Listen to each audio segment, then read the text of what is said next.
Hello friends, welcome to பிளிசினிமாஸ். இன்னைக்கு நம்ம தமிழ் டப்பிங்கில் ரிலீஸ் ஆயிருக்க Sherlock Holmes game of shadows படம் எப்படி இருக்குன்னு பார்க்க போகிறோம். வாங்க வீடியோக்குள்ளே போகலாம். இந்த படம் பார்த்தீங்கன்னா ஒரு ஆக்ஷன் த்ரில்லர் ஜானர் படமாக எடுத்திருக்காங்க. இப்போ இந்த படத்தோட கதையை பற்றி பார்க்கலாம். இந்த படம் பார்த்தீங்கன்னா ஆல்ரெடி ரிலீஸ் ஆன பார்ட் 1 2009 ரிலீஸ் ஆயிருக்கு. அதோட கண்டினியூஷன் தான். இந்த படத்தோட கதையை பற்றி பார்த்தீங்கன்னா ஒரு இளவரசி பார்த்தீங்கன்னா மர்மமான முறையில் மரணம் அடைஞ்சிருப்பாங்க. அந்த விசாரணையை பார்த்தீங்கன்னா நம்ம ஷெர்லாக் ஹோம்ஸ் களத்தில் இறங்கியிருப்பாரு. அவர் பண்ணுற இன்வெஸ்டிகேஷன்ல தான் அவருக்கு தெரிய வருது உலகம் ஃபுல்லா போரை ஏற்படுத்தணும் அப்படின்ட்டு ஒருத்தர் பார்த்துட்டு இருக்காரு. அவர் பேர் பாத்தீங்கன்னா ப்ரொஃபசர் ஜேம்ஸ். அவரை கண்டுபிடிக்கிறதுக்காக நம்ம ஹீரோ அவரோட ஃப்ரெண்டான வாட்சன் அது மட்டும் இல்லாம சிஷ்யாவோட சேர்ந்து களத்துல இறங்குறாரு.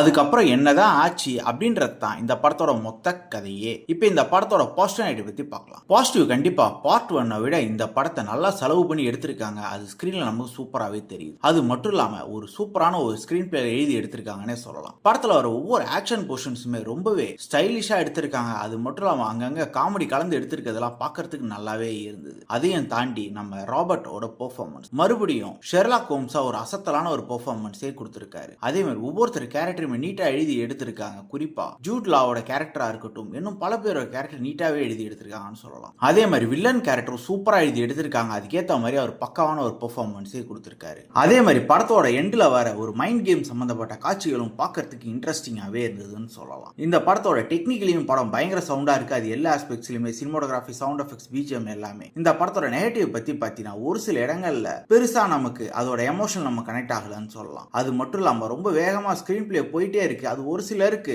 என்னடா இது இவ்வளவு ஃபாஸ்டே போகுதே அப்படின்னு தோணவும் செய்யலாம். மொத்தத்துல இந்த படம் பார்த்தீங்கன்னா ஒரு தரமான படம் தான். ட்ரை பண்ணி பாருங்க. இந்த படத்துல பெருசா அடல் கண்டென்ட்லாம் இல்ல, ஃபேமிலியோடய ட்ரை பண்ணலாம். இந்த படத்துக்கு நம்மளோட ரேட்டிங் கேட்டீங்கன்னா 10க்கு 7 மார்க் கொடுக்கலாம். இன்னொரு வீடியோல சந்திக்கலாம். தேங்க்யூ.